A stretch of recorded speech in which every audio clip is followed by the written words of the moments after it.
Hi friends, welcome to Amildam Po. இன்னைக்கு ரொம்ப சூப்பரான ஒரு ஸ்நாக்ஸ் ரெசிபி பார்க்க போகிறோம். வெஜிடபிள்ஸ் ராகி பக்கோடா. அதுக்கு தேவையான பொருள் 1 கப் ராகி மாவு, 2 டேபிள் ஸ்பூன் அரிசி மாவு, முட்டைக்கோஸை இந்த மாதிரி நீல வாக்கில் கட் பண்ணி வச்சுருக்கேன், 1 கப் எடுத்திருக்கேன். வெள்ளரிக்காவையும் பீலர் வச்சு பீல் பண்ணி இந்த மாதிரி கட் பண்ணி வச்சுருக்கேன், 1/2 கப்பு. பீட்ரூட்டையும் இந்த மாதிரி நீல வாக்கில் கட் பண்ணி 1/2 கப் எடுத்திருக்கேன். ஒரு மீடியம் சைஸ் உருளைக்கிழங்க கட் பண்ணி வச்சுருக்கேன். ஒரு மீடியம் சைஸ் வெங்காயத்தையும் இந்த மாதிரி நீல வாக்கில் கட் பண்ணி வச்சுருக்கேன். இங்கே கொஞ்சம் கருவேப்பிலையும் கொத்தமல்லி தழையும் கட் பண்ணி வச்சுருக்கேன். ஒரு பச்சை மிளகாவை நறுக்கி வச்சுருக்கேன். இதில் 1/2 ஸ்பூன் சோம்பு, தோலோட பூண்டியும் ஒரு துண்டு இஞ்சியும் தட்டி வச்சுருக்கேன். ஒரு 1/4 ஸ்பூன் பெருங்காயத்தூள், ஒரு 1/2 ஸ்பூன் மிளகாத்தூள் வச்சுருக்கேன். வாங்க இப்போ எப்படி செய்கிறதுன்னு பார்க்கலாம். இப்போது காய்கறி எல்லாத்தையும் நம்ம மிக்ஸ் பண்ணிடலாம். முதல்ல நான் முட்டைக்கோஸை சேர்த்துக்கிறேன். அடுத்து கட் பண்ணி வச்சுருக்க வெள்ளரிக்காவையும் சேர்த்துக்கிறேன்.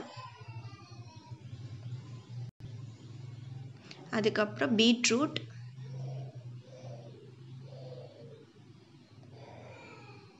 உருளைக்கிழங்கு, வெங்காயம், அதுக்கப்புறம் கொத்தமல்லி தழையும் கருவேப்பிலையும் நறுக்குனதை நான் சேர்த்திக்கிறேன். கட் பண்ணி வச்சுருக்க பச்சை மிளகாய். இப்போ இது எல்லாத்தையும் நல்லா மிக்ஸ் பண்ணிடலாம். முதல்ல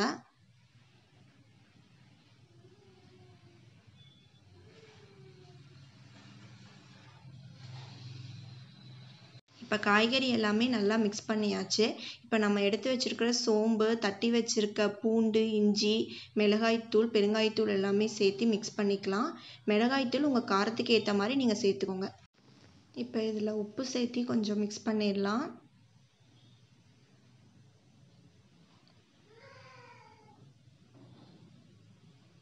இப்போ நல்லா மிக்ஸ் பண்ணியாச்சு. இப்போ நம்ம ராகி மாவில் பாதி அளவுக்கு நம்ம சேர்த்து இப்போ மிக்ஸ் பண்ணிக்கலாம். தண்ணி எதுவும் சேர்க்க வேண்டாம். இப்போ மீதி இருக்க ராகி மாவையும் எடுத்து வச்சுருக்க அரிசி மாவையும் சேர்த்து நல்லா மிக்ஸ் பண்ணிடலாம். நல்லா மிக்ஸ் பண்ணியாச்சு. இதில் சூடான எண்ணெய் 2 டேபிள் ஸ்பூன் ஊற்றி மிக்ஸ் பண்ணிக்கலாம். இன்னும் நல்லா மொறுமொறுப்பாக கிடைக்கும் நமக்கு. இப்போ நல்லா மிக்ஸ் பண்ணியாச்சு. நான் இப்போ ஒரே டேபிள் ஸ்பூன் மட்டும் தண்ணியை தெளித்து நான் மிக்ஸ் பண்ணிக்க போகிறேன். அதிகமாக ஊற்றிடாதீங்க, 1 டேபிள் ஸ்பூன் போதும் நமக்கு. இப்போ நல்லா மிக்ஸ் பண்ணியாச்சு. இந்த மாதிரி பதத்தில் இருக்கணும் நமக்கு. இப்போ வாங்க பொரிச்சு எடுத்துடலாம். நான் அடுப்பில் கடாய் வச்சு பொரிக்க தேவையான எண்ணெய் ஊற்றி வச்சுருக்கேன். இது சூடாகட்டும். எண்ணெய் நல்லா சூடாயிடுச்சு. இப்போ கொஞ்சம் மாவு கையில் எடுத்து அப்படியே நல்லா எண்ணெயில் உதிர்த்து விட்டுருங்க. இந்த மாதிரி போட்டுக்கோங்க. உங்களுக்கு எந்த மாதிரி சைஸில் வேணுமோ அந்த அளவுக்கு நீங்கள் உதிர்த்துக்கோங்க. இது வேகட்டும். இப்போ ஒரு சைடு வெந்துருச்சு, நம்ம திருப்பி போட்டுடலாம்.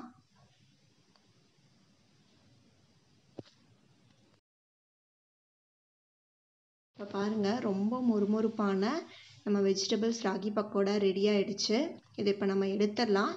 எடுத்து ஒரு டிஷ்யூ பேப்பரோ இல்லை பேப்பரோ நீங்கள் எது வச்சுருக்கீங்களோ அதில் போட்டுக்கோங்க.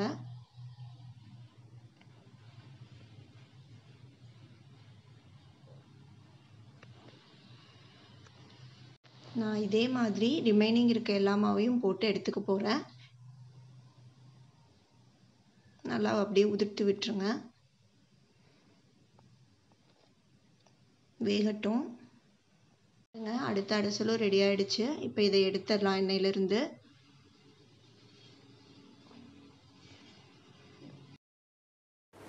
ரொம்ப சூப்பரான ஹெல்த்தியான வெஜிடபிள்ஸ் ராகி பக்கோடா ரெடி ஆகிடுச்சு.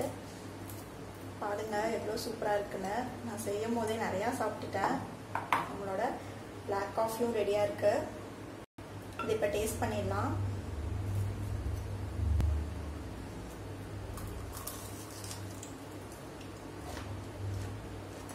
உங்களுக்கு அந்த சவுண்டு கேட்குதா? எவ்வளோ மொறுமொறுப்பாக இருக்குன்னு பாருங்கள். டேஸ்ட்டும் ரொம்ப சூப்பராக இருக்குது. இந்த ஹெல்த்தியான சூப்பரான ஸ்நாக்ஸ் ரெசிபியை நீங்களும் உங்கள் வீட்டில் ட்ரை பண்ணி பாருங்கள். ட்ரை பண்ணிவிட்டு எப்படி இருந்துச்சுன்னு கமெண்ட்ஸை கீழே சொல்லுங்கள். தேங்க்ஸ் ஃபார் வாட்சிங். பை.